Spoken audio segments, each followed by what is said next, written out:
Hello student, स्वागत करते हैं आप सभी का एसके जी ज्ञान ज्योति के स्टडी प्लेटफॉर्म पर। जैसे कि आपको थंबनेल से ही पता होगा कि आज के सेशन हम लोग क्या कवर करने वाले हैं। तो आज का सेशन जो है आपका यूजी सेमेस्टर 4 एनईपी आपका एक माइनर का सब्जेक्ट है जिसका नाम है disaster risk assessment and mitigation. यानी आपको ये पेपर सेमेस्टर 4 में पढ़ने हैं, ठीक है। इसी का सिलेबस का डिस्कशन हम लोग आज के सेशन में करेंगे।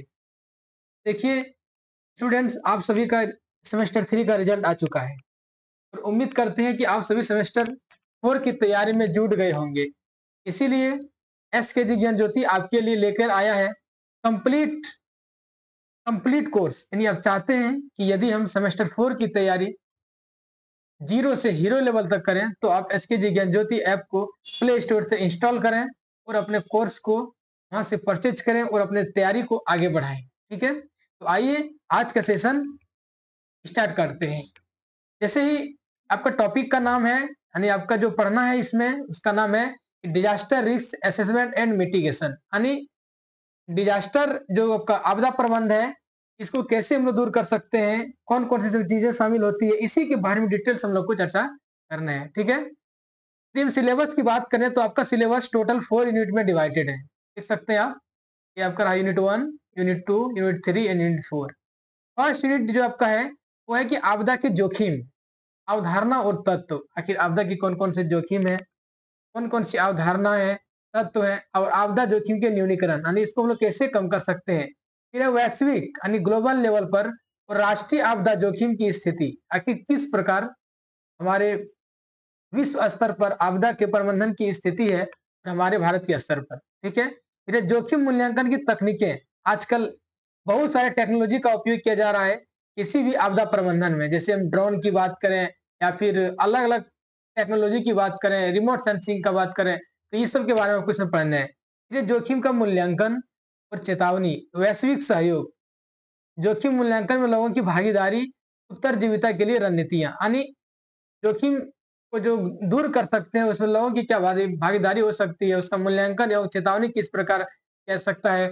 और आप सभी देखते हैं कि जैसे भी कोई भी आपदा घटित होती है किसी भी देश में, तो एक दूसरे देश को क्या करता है, सहायता प्रदान करता है। जैसे फॉर एग्जाम्पल बात करें हम, भारत के द्वारा अभी हाल ही में कुछ दिन पहले म्यांमार में बहुत ही हाई तीव्रता का भूकंप आया था, जिसमें कि भारत सरकार के द्वारा सहायता राशि व्यवहार को दिया गया था। ठीक है, उसी प्रकार अगला यूनिट है आपका मूल्यांकन अवधारणा और पैरामीटर, जोखिम में भेदता संबंध। ठीक है, यानी मूल्यांकन की अवधारणा क्या क्या होनी चाहिए, इसका क्या क्या पैरामीटर है, इसके बारे में समझना आपको। फिर है भेदता का अवलोकन और धारणा, भेदता की पहचान, भेदता के सामाजिक आर्थिक कारक, भेदता विश्लेषण, जोखिम मूल्यांकन और भेदता विश्लेषण तकनीकें। यानी कौन कौन सी पैरामीटर है, कौन कौन से जोखिम के संबंध है, और या फिर इसका अवलोकन हम लोग किस प्रकार करते हैं, इसकी पहचान किस प्रकार करते हैं, सामाजिक आर्थिक कौन कौन से कारण है। ठीक है, इसी के बारे में आपको यूनिट 2 में पढ़ना है। यूनिट 3 आपका है कि आप आपदा का न्यूनीकरण का अर्थ, आखिर न्यूनीकरण, आपदा न्यूनीकरण का अर्थ क्या है, इसकी अवधारणा और रणनीतियां, न्यूनीकरण में उभरते रुझान यानी किस प्रकार आ रहा है रुझान, ये टीम और समन्वय, आपातकालीन समन्वय एजेंसियों की भूमिका, यानी कौन कौन सी टीम ऐसे हैं जो कि हमारे आपदा प्रबंधन के समय बहुत ही अहम भूमिका निभाती है। जैसे एनडीआरएफ की बात करें, एसडीआरएफ की बात करें, एनडीएमए की बात करें, जितने भी टीम है जो कि आपदा प्रबंधन के क्षेत्र में काम करती है उसके बारे में आपको पढ़ना है। ठीक है, फिर है संरचनात्मक न्यूनीकरण और गैर रचनात्मक न्यूनीकरण, सामुदायिक आधार न्यूनीकरण। यानी कहीं कहीं देखते हैं हम लोग की समुदाय के द्वारा भी आपदा प्रबंधन किया जाता है, तो उसमें समुदाय की क्या भूमिका है इसके बारे में हम लोग समझना है।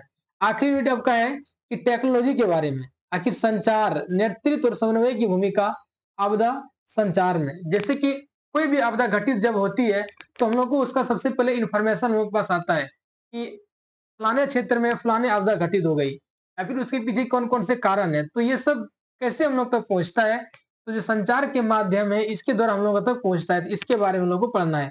फिर आपदा नेतृत्व, अगर आपदा का नेतृत्व किस प्रकार किया जाता है, सबसे इंपॉर्टेंट देखिए अब लिखा हुआ है रिमोट सेंसिंग। क्या लिखा हुआ है, रिमोट सेंसिंग जीआईएस की भूमिका, बुनियादी अवधारणाएं और तत्व।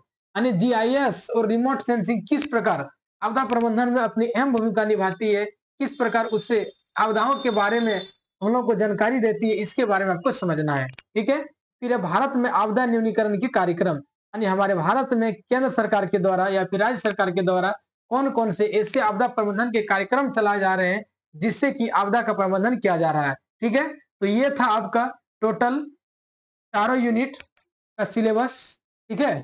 तो उम्मीद करते हैं आप सभी को अच्छे तरीके से समझ में आ गया होगा और फिर से आप सभी को एक बार याद दिला देते हैं कि यदि आप चाहते हैं कि हम पीजी सेमेस्टर 4 के किसी भी सब्जेक्ट की तैयारी, चाहे आपका मेजर हो, माइनर हो, कोई भी पेपर हो, एमडीसी हो, एईसी हो, सेक हो, कोई भी पेपर हो, यदि आप चाहते हैं कि उसका हमें कंप्लीट तरीके से तैयारी करना है, तो आप प्ले स्टोर से एचकेजी ज्ञान ज्योति ऐप को इंस्टॉल करें और अपने तैयारी को वहां से कोर्सेज को परचेज करें और अपनी तैयारी को आगे बढ़ाएं। ठीक है? तो मिलते हैं अगले सेशन में, तब तक के लिए धन्यवाद, बाय।